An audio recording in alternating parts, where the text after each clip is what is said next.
Welcome to AI in Marketing. I am your host and news curator Stan Bertolo from Nitro Marketing. You will find links to all the stories mentioned in this episode in the show notes.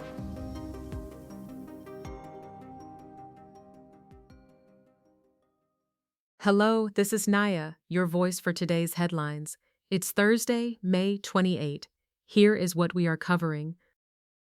Remote, an Amsterdam-based payroll startup, has achieved significant growth by integrating AI across its operations, leading to a 50% increase in revenue per employee without expanding its workforce. The company, which recently surpassed $300 million in annual recurring revenue and became cash flow positive, attributes these gains to widespread AI adoption. CEO Job van der Voort explains that AI tools, such as a Slack agent for summarizing discussions and various agentic AI experiments, have been instrumental in enhancing efficiency. Employees have been actively developing applications through remote labs and internal marketplace, which has facilitated the creation of custom workflows for clients. Remote's core payroll business has reportedly grown over 300% year over year, a figure largely credited to AI, although independently unverified. The company serves tens of thousands of businesses, simplifying global employment compliance by automating repetitive tasks. Despite the rise of all-in-one HR platforms among competitors, Remote remains focused on its payroll specialization, partnering with platforms like Bamboo HR and Workday through its Model Context Protocol interface. This allows AI agents to securely access payroll and compliance data. Remote's AI-driven approach has also led to a 60% increase in engineering contributions, with 85% of recent code generated by AI. The company has reduced hiring plans, opting instead to upskill existing staff in AI tools while managing rising AI costs through improved efficiency. Next, DuckDuckGo has experienced a significant increase in usage following Google's AI-focused announcements at Google I/O. The privacy-focused search engine reported an 18.1% week-over-week rise in mobile app installations in the U.S., with a peak growth of 30.5% on May 25th. Usage on iPhone and iPad saw an average growth of 33% and a peak of 69.9% on the same day. Visits to DuckDuckGo's No AI web search engine also grew by 22.7% on average, peaking at 27.7% on May 24th. The surge is attributed to user concerns over Google's AI integration, as DuckDuckGo emphasizes user choice and privacy. The company offers optional AI features like Search Assist and an AI image filter, maintaining privacy standards. Meanwhile, a study led by Georgetown University neuroscientist Adam Green examined over 370,000 college essays to assess the impact of artificial intelligence on creativity. The research found that while essays written with AI assistance featured diverse language and were rated as more creative, they lacked truly original ideas. This trend was observed after the introduction of AI tools like ChatGPT, which provide polished language but often result in homogenized content. The study highlighted that human-written essays contained up to 8 times more novel ideas than those generated with AI help. Another experiment comparing AI-assisted short stories to human-written ones found similar results, with AI contributions leading to more uniform storylines. The research suggests that AI's influence may particularly affect students with unique perspectives, including neurodivergent individuals and those from minority backgrounds. While AI can streamline technical tasks, its use in creative processes may limit the development of original ideas. The study emphasizes the importance of preserving human creativity, especially among adolescents, to navigate future challenges. AI's predictive text capabilities can blur the line between human and machine-generated ideas, potentially discouraging unconventional thinking. The findings underscore the need to balance AI's benefits with the preservation of human creativity, ensuring that society continues to generate innovative solutions to complex problems. On a different note, France's startup ecosystem is lagging behind the US and Europe, with AI both contributing to and potentially resolving this issue. In 2025, French startups secured 6.7 billion euros, a 5% decrease from the previous year, while the US and Europe saw increases of 38% and 12% respectively. Mistral, a key player in AI, accounted for 25% of the total capital raised. AI was the primary growth driver, representing 43% of funding, yet France lacks leaders in AI's most lucrative sectors. The report by Alexandre Dewez highlights that despite France producing its first decacorn, the ecosystem struggles to develop a diverse range of successful companies. Defense technology emerged as the second fastest-growing sector, with a 148% increase in funding, driven by geopolitical factors. U.S. funds now dominate French venture capital, involved in 55% of the total amount raised, while French funds are losing ground. The allure of San Francisco is drawing French founders westward, with several venture firms opening offices there. The exit landscape is bleak, with exits at a 5-year low of 5.3 billion euros, and secondary sales becoming the main liquidity source. France has produced 47 unicorns, but only 36 are likely still valued at $1 billion or more, indicating challenges in building sustainable large-scale companies.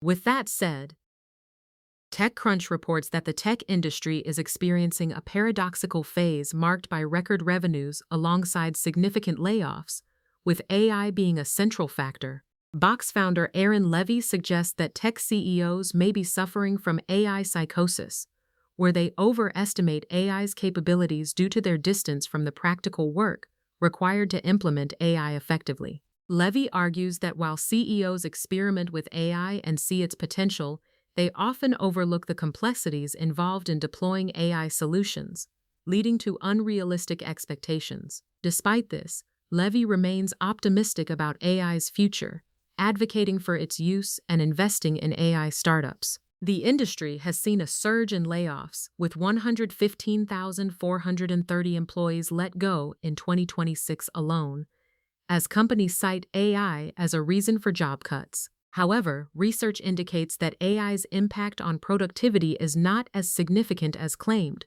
with studies showing no robust link between AI adoption and productivity gains. As AI continues to evolve, the challenge remains for CEOs to balance optimism with realistic assessments of AI's capabilities to avoid organizational chaos. Moving on. TechCrunch reports that Robinhood is introducing AI agentic trading and a new agentic credit card. Users can create separate accounts for AI agents, connecting them to a dedicated wallet for stock trading. These agents can analyze portfolios and suggest strategies, but can only trade with the wallet's preloaded balance. Users receive notifications of trades and can approve certain transactions. Robinhood has implemented fraud detection, with a team reviewing suspicious trades. The AI trading feature is in beta, currently limited to stocks, with plans to expand to options, crypto, and more. A virtual credit card for AI payments is available to Robinhood Gold card holders, with plans for a similar feature for the Platinum card later this year.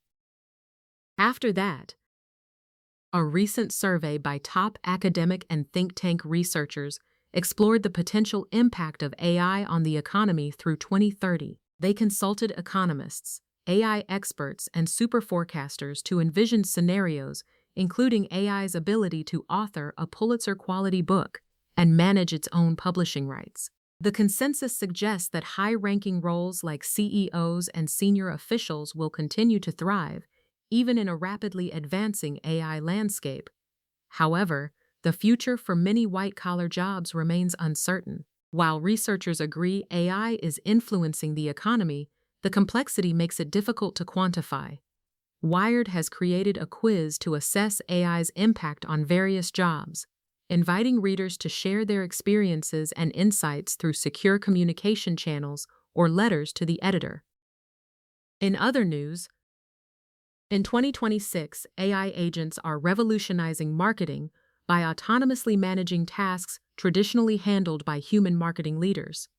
These agents perform functions such as real-time budget reallocation, campaign management, and cross-channel optimization without human intervention. This shift raises questions about the role of human CMOs, as AI systems now set campaign strategies and optimize performance against business objectives. AI-driven personalization has significantly increased customer engagement, with early adopters reporting substantial improvements in return on ad spend and reduced time spent on routine tasks. However, the effectiveness of these AI agents depends heavily on the quality of the underlying data infrastructure. While AI excels in executing specific tasks, it lacks the ability to make nuanced judgments about brand strategy, ethical accountability, and creative direction. Human CMOs remain crucial for setting objectives, ensuring ethical practices, and making strategic decisions that reflect a brand's values. The governance of AI in marketing requires clear frameworks to define the scope of AI autonomy, accountability, and bias testing. As AI takes over execution, CMOs must focus on oversight and governance to ensure that AI-driven decisions align with broader brand goals and ethical standards. The industry's challenge is to balance AI efficiency with human judgment to protect brand integrity and stakeholder interests. Finally, Elon Musk accused the U.S. military of violating SpaceX's Starlink terms by using its civilian network for Lucas suicide drones in Iran, labeling it a breach of service terms. This accusation emerged amid a pricing dispute where SpaceX increased the Pentagon's cost from $5,000 to $25,000 per drone terminal connection. SpaceX argued that the drones were using a higher service tier meant for aviation, while Pentagon officials contended the fee was for aircraft, not drones. Despite this, the Pentagon agreed to the higher rate due to SpaceX's dominant satellite presence. Musk clarified on X that using Starlink for weapons violates its terms and blamed SpectreWorks for the misuse. He noted the price hike was due to a shift to the Starshield network, controlled by the U.S. government. The situation highlights the Pentagon's reliance on SpaceX and raises concerns about the military's ability to find alternatives. Thank you for tuning in to AI and Marketing. If you want to learn more, check out the episode description. Be sure to subscribe on your favorite podcast platform so you never miss an episode.